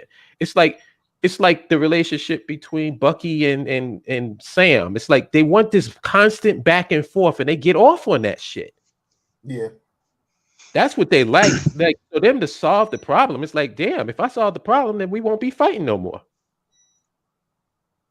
So that's the reason why you never hear about it. This is like I said with the whole Hidden Colors thing. You let me know that I'm dealing with a socioeconomic, political system that's against me. And then at the end of it, you basically just say, I'm paraphrasing, well, good luck, nigga. Oh yeah. Oh Good yeah. luck. Ronan brought up a good point. When he was talking about, in particular, he said talking about being on code, and Mr. Black Wilson also said the same thing. What do you mean by being on code? Like, what does that mean? It means nothing. I know what they mean, but it's just nobody's gonna follow this code because there's no power behind it. Yeah, Wait, there's what? no infrastructure. Following this code. Let's go back. You know what they mean? What do they mean? Please tell me. The code is very simple. Is what we've pretty much been talking about this whole time. The code is just be in the better interest of Black people. That's really what the code is. Oh damn! It can't be that. Really? That's the code? Yes. Because how come, if that's the case, why do the majority of these niggas work against the interests of Black people? Exactly. Right. But it's because there's no power behind the saying. It's like there's no consequence of when people actually act the complete opposite against that. Yeah. Work in the interest of Black people. Fuck nationhood. Fuck Africa. Yeah. Like what? Yeah. Well, if we're talking about the Tariq niggas, then that goes without saying. We already know he agent, so that's already we already know what time that is. But anybody else, I don't really hear anybody else except somebody like him saying that. But usually people that do say it, they think they're in the same mind frame or similar mind frame as us. So that's why I'm saying I know what they mean. But if you only just going by what Tariq is saying or somebody that thinks like him, then yeah, I'm about to say I never felt the need to say on code because if we're on code, we have like minds and we're brainstorming stuff. Yeah, like we're actually trying to. Yeah, like this is on code. In short, what we're doing right now. It's nothing profound or crazy. Wow. It's something that should be normal to Black people, but because of our collective global situation, it's not. So he said, "What code they talking about? The damn Da Vinci Code." Oh God,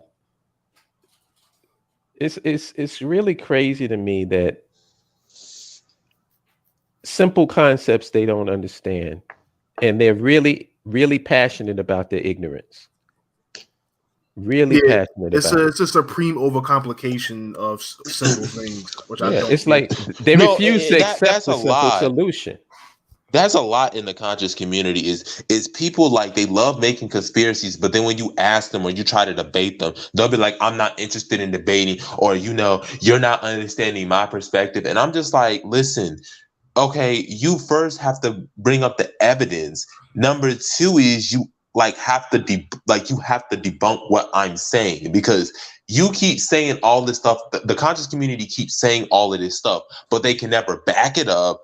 And then they end up saying, and they can't debunk what we're saying. They just straw man themselves. They make up these logical fallacies. They try to do all of this stuff and make it about something it's not. Remember what I said, Jabari? Two of the most feared words in the conscious community is peer review. Mm-hmm.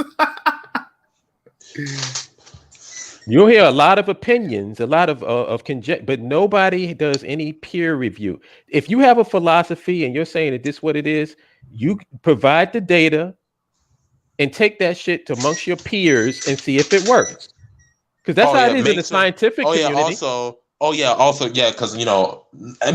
me being an engineer or in college right now, also not only does it have to be peer reviewed, but the sources got to be accurate. You got to have primary and secondary sources. You got to make sure that you do a proper methodology. You got to make sure the report is functioning the right way. It's got to be accessible. They don't want to do that because that would actually require them to have to do work, and then also they would have to accept that some of the things that they're saying is wrong, which would create cognitive dissonance. And anybody that has your method should be able to reproduce what you did.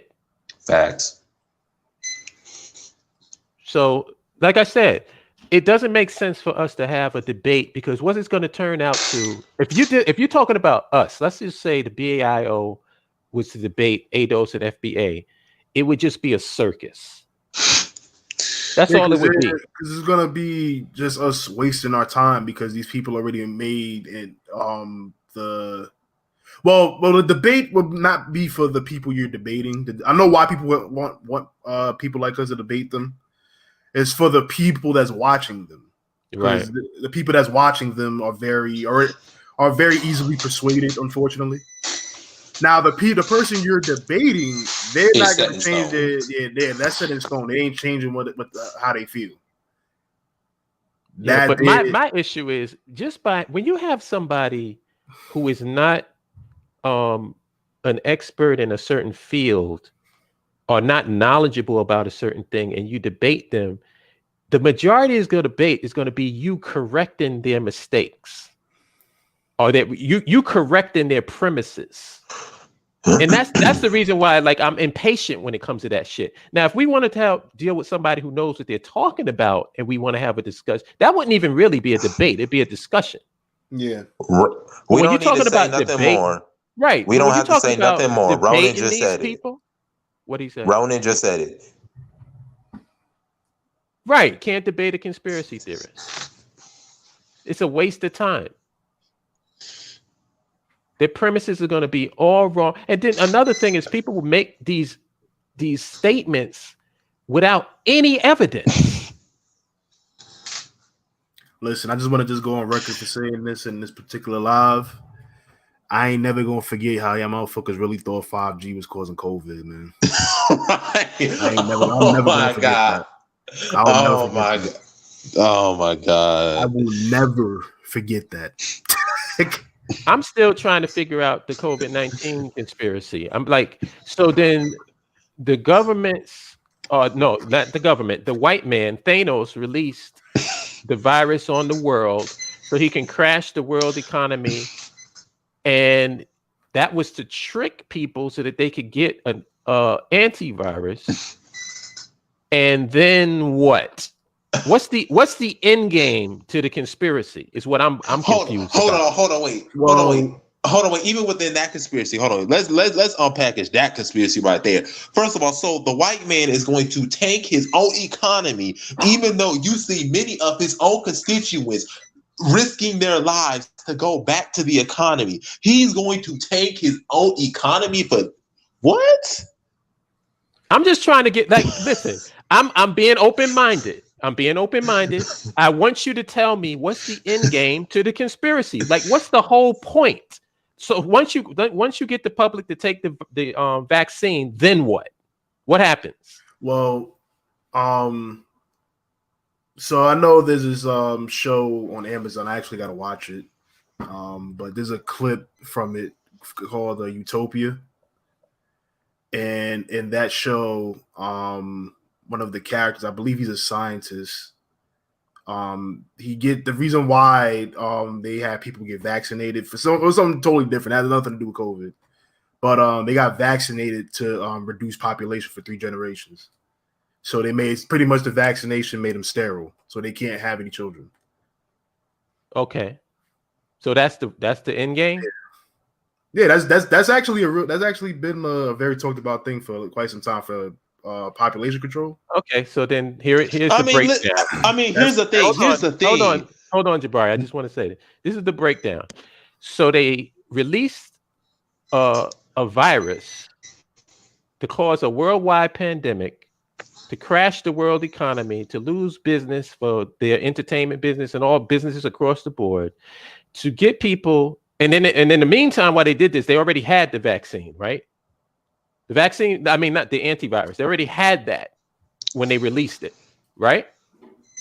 And they were just waiting for the population to be ready for, like, they were like, oh, well, we have it, because you had to have had it first before you released the virus, right? Or am I wrong in my conspiracy breakdown?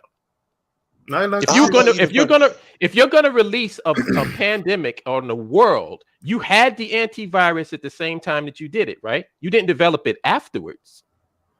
That would make sense.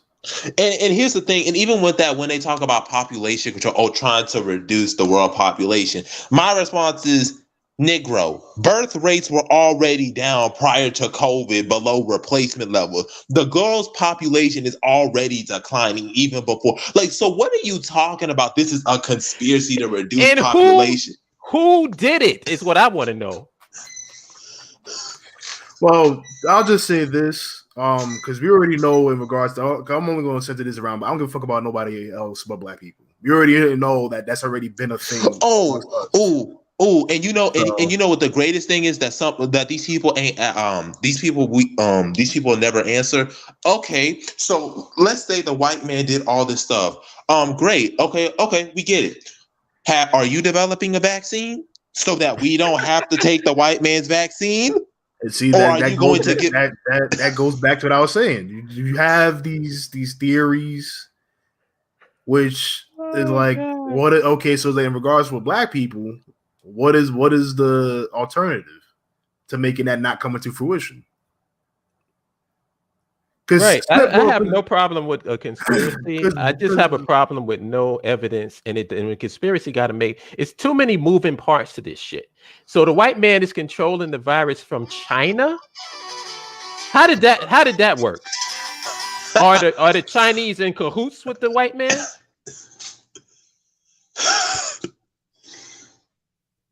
Like I'm just trying to figure out the logistics of this conspiracy, and it's not making no fucking sense to me. So this is all a grand scheme to get everybody to take a vaccine. That's what this year and a half of bullshit was about. Also, here's the thing. Also, if you wanted to, like, let's say, quote unquote, reduce the world population, wouldn't you just let the coronavirus continue to spread and not build a vaccine? Not really. But I mean, you know what's really funny? What's really funny to me is you got people that's anti-vaccine and anti-mask. That's like, think about that. That makes no fucking sense. I don't believe in a vaccine, nor do I believe in a mask either. I'm like, what?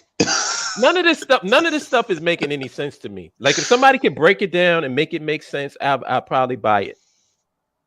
And keep in mind, I'm agnostic when it comes to this shit. I don't have a dog in the fight when it comes to the whole vaccine thing. I'm personally tired of talking about it because motherfuckers are dying on this hill.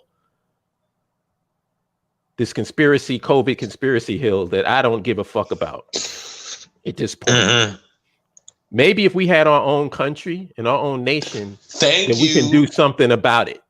You sitting up here in America and you claim that you hate America, but you don't want a government of your own.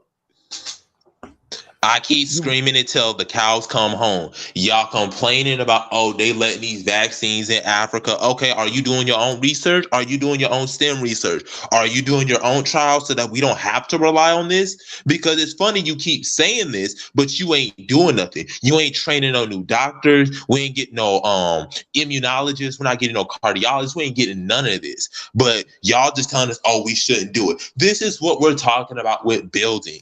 This is also what we're talking about, of people talking about shit that they have no experience in. Is these opinions coming from actual medical people in the industry?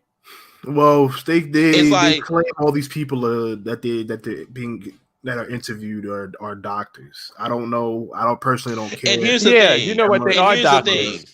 Here's the thing, though. And here's the thing, right? It's like when people say climate change, right? Climate change is supported by 98% of scientists, and scientists have been coming out through the rules, right? They'll find one scientist that disagrees and say, see, this is how climate change is not real. So that one man overrides the other 99.99% of scientists who've all confirmed and peer reviewed, did their multiple research, their methodologies and everything, that climate change is real. And you know what you're going to get from the conscious community? Oh, that's just the white man. Mind you, that same person at the interview is white. Ironic. Yeah. That's what you're going to get.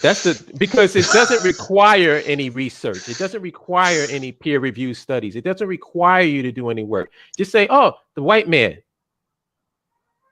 Typical conscious community bullshit. And you know what? The conscious community is, now we have two hamster wheels. We got America and we got the conscious community hamster wheel. Yep. That's why I said debating these people is a waste of time. It's going to be a joke because they don't have an understanding. When you tell me you would rather go to a nation that's already been built up and developed than their first world nation, and then I'll go, then what the fuck does that nation need you for? It's literally what I said earlier in the broadcast about why we should go to Liberia, because building there, it creates so many opportunities. But also, like I said, you're only supposed to have one doctor per 600 people. That's the world requirement. If you have 3-4 doctors per 600 people, I mean, if 2 or 3 of y'all leave, I'm not gonna say that your talent is not valuable, but you're not vital. If you leave, we're still going to be able to function without you. Right. But in a country like Liberia that doesn't have those doctors or the infrastructure, you going over there and building is huge. You matter to the population. Your skills are appreciated. Yep. I want to just answer Corey Barker's question. So FBA, the concept is very strange because it's been changing for the last 2 years because guess who's leading it? So first it was supposed to be ethnicity, but the only reason why FBA came to be is because Tariq Nasheed actually was caping for ADOS first, right? He realized he couldn't control it himself. So what he ended up doing, which I don't know if people know this, he made FBA a nonprofit. He made an ethnicity a nonprofit. Just keep that in mind. So he can be the sole leader of this said movement. Now, FBA over time, they still identified with being African, right? But then in recent years, like the last year and a half or so, they have now said, Tariq has now said that they're not even really African anymore. They're their own thing. And which is very strange because they like that both movements like to identify more with white people in the United States, to the point that if you look at Tariq Nasheed or anybody else that's a part of these both movements, they always talk about white supremacy. I was just telling my mom this yesterday. They talk about white supremacy and all that, and always calling out white people, like these white conservatives and all that, or white liberals, whatever. But when you look at their social medias, they look identically the same as their white counterparts, with the American flag in it. Right, which that alone tells you the mindset of that black person if they jacking the American flag. That alone tells you what time they on. Now it has gotten to the point now that they're no longer African at all. Now they're quote unquote Aboriginal. Yeah, so that's where FBA stands. Now ADOS is a little weird too, because ADOS, they actually take pride in their non-black ancestry, which again tells you the mindset of these people. Mm-hmm. So, and I'll add on to Fadi Black, right? They're ADOS for only people in America. All the ADOS people who left historically, they don't count. So, like I said, ADOS who are the descendants of the Americans who were from the United States and they left the U.S. in 1812 to go to Trinidad and Tobago. Oh, those ain't ADOS. Americo-Liberians, freed African Americans who went to Liberia, and Creoles who went to Ceylon, they ain't ADOS. They ain't ADOS. We just talking about strictly American descendants of slavery and Jim Crow. They said American descendants of slavery is their name, but we're going to exclude all the people who left and live in other countries who are American descendants of slavery. But I'll just add on addition to that. This is why it's also problematic, because America is not a country. The United States is a country. But people just, when they hear America, they just think in the United States of America. The actual Americas is North America and South America and Central America. So really, they should be these movements should be stretching out all over the continent wide, but they don't. But that again tells you about their mindset and how far their intellect is. So, which is, like I said, me debating a 5-year-old. What entertainment is? It'll be probably entertaining, no doubt, but it won't be productive. Yeah, and I've asked the question too. It's like, if you're Aboriginal to this land, how did you lose your language? What's your tribal name? Because the Asiatic natives, as they like to say, they still speak their language. Right. So, I can understand if you came from Africa because you were just removed from the place that you came from and you had to learn this language. But what's your excuse if you're Aboriginal? Because we can verify this, because tribes who are actually native to this land know their tribal languages and names. Right. Cherokee, because like, why do we have to like? This is basic stuff. Like, this is not rocket science. This is basic stuff. But do you see what I mean? This is a perfect example of how the debate is going to go. Because before we can even talk about an issue, we got to correct your fucking premise. So it's just, who has time for that? I don't have time for that, man. I'm sorry. Yeah, we like I said, we trying to build, because building is where it's at, and that's what we need to focus on. And I'm glad the way on the BL we zoomed in on that, Liberia, and we're focusing on actually building and creating opportunities, and actually being able to one of the benefits of building, being able to design the system the way we want it to be. There you go. And that's what matters. And this is what this whole live stream was about before, early on from the beginning, talking about the different types of infrastructure so people know how a nation is. There's a reason why we said land, infrastructure, nationhood. In order to have a developed nation, you have to meet all the tenets of infrastructure. Yep. And for all of those, I'm sorry, go ahead. No, go ahead, and then I'll go right after you. One of the points that I've always made is that, and I used to put up a link where you put in your zip code and it tells you who the representative is in your area. It doesn't matter whether you accept them. It doesn't matter whether you voted for them. They represent your area. And a lot of Black people are not in the political process because they feel that, well, this ain't my shit anyway. And which I understand that. But imagine how things would be if you had your own, where the land that you lived on was owned by your people, your nation. Then wouldn't you be more politically active? And this is why I always say that Black people, I truly believe the only reason why Black people are liberal in the United States is because they know that it is not our country, and being liberal is beneficial. If we had our own country, I'm more than sure a lot of Black people would be conservative. I know I would. So, because it makes sense, because it's and here's the thing, right? And here's the thing that Black people don't even like when we talk about liberal and conservative, right? If you compare conservative and liberal in any parts of the world, when you mean by liberal in most countries, you're talking about like libertarians, like economic liberals, people who want to decentralize the economy and stuff like that. Liberal does not mean somebody who's a leftist. Right. Like that's not what being a liberal is. And being a conservative in most countries and anywhere in the world, it just means to hold on to traditions, to hold on to traditional values. So for example, you being a conservative in the African sense is like, okay, I believe we should preserve our African religions, our African cultures, our African languages. That's being conservative. I believe in the preservation of African traditional religions, cultures, customs, that kind of stuff, right? That's what being conservative is. Like, but the fact that you got people say, oh, you ain't a real conservative because don't regurgitate white talking points. So the definition of Black conservatism is literally directly tied to white conservatism. Right. Yes, yes. Right. That's why you get people like Candace Owens and other Black people like her.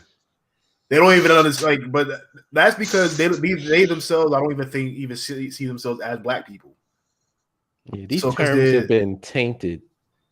Yeah, it's like somebody who's an actual leftist, right?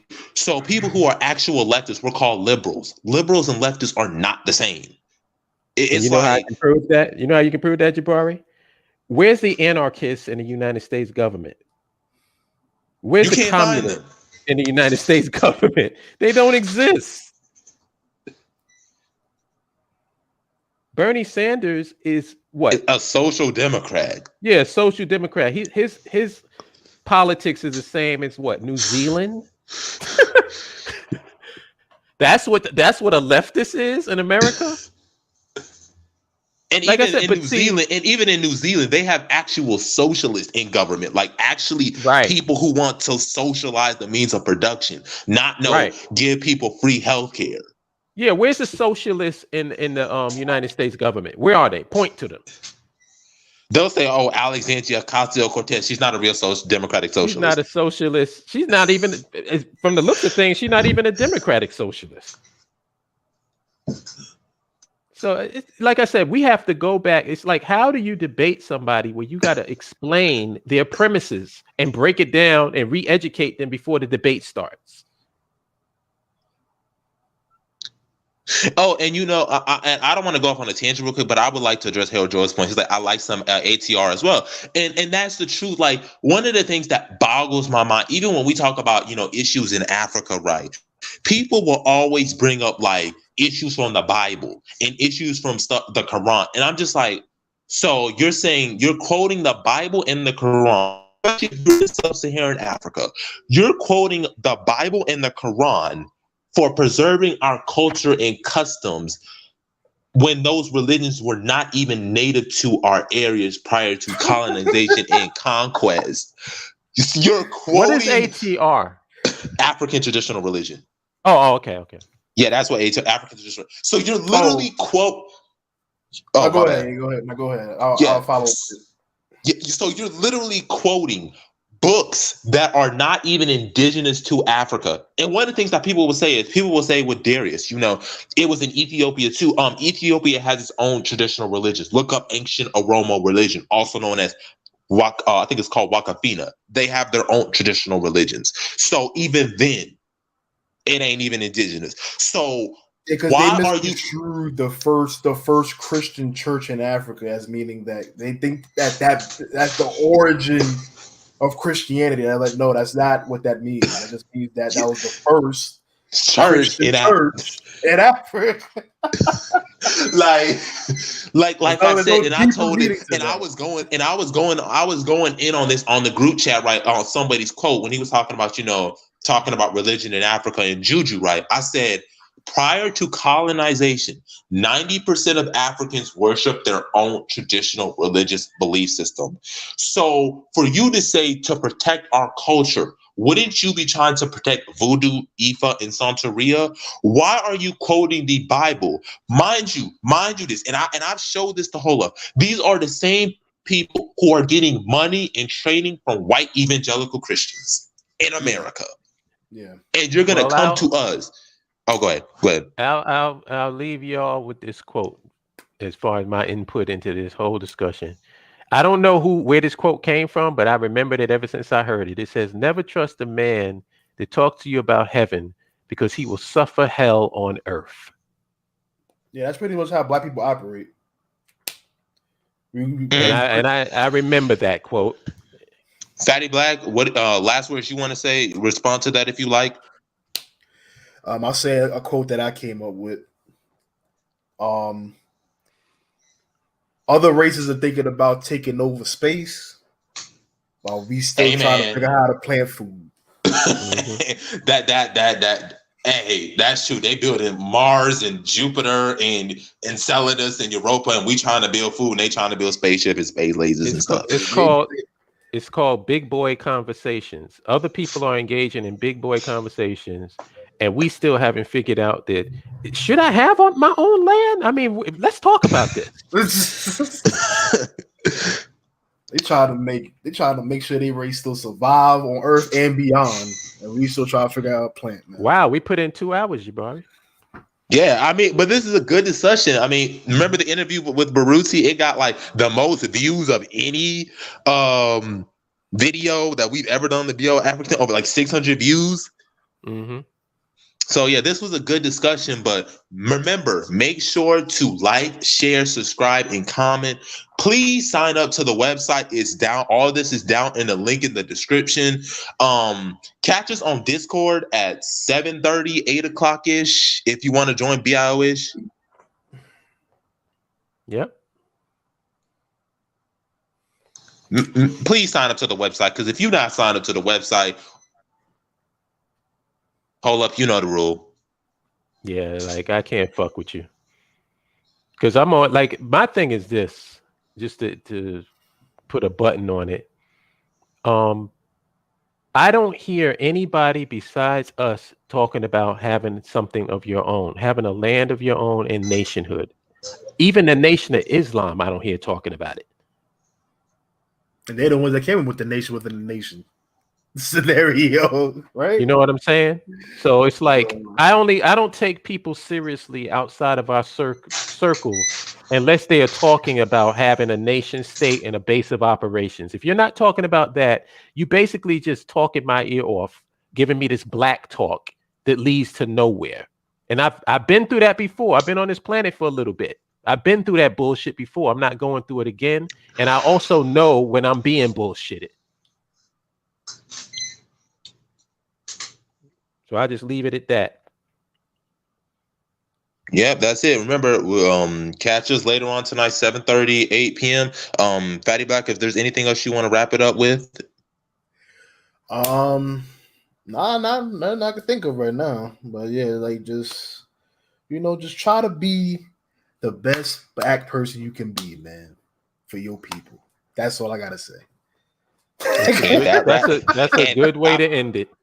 Right, fam. All right, fam. Peace, y'all. Peace, y'all.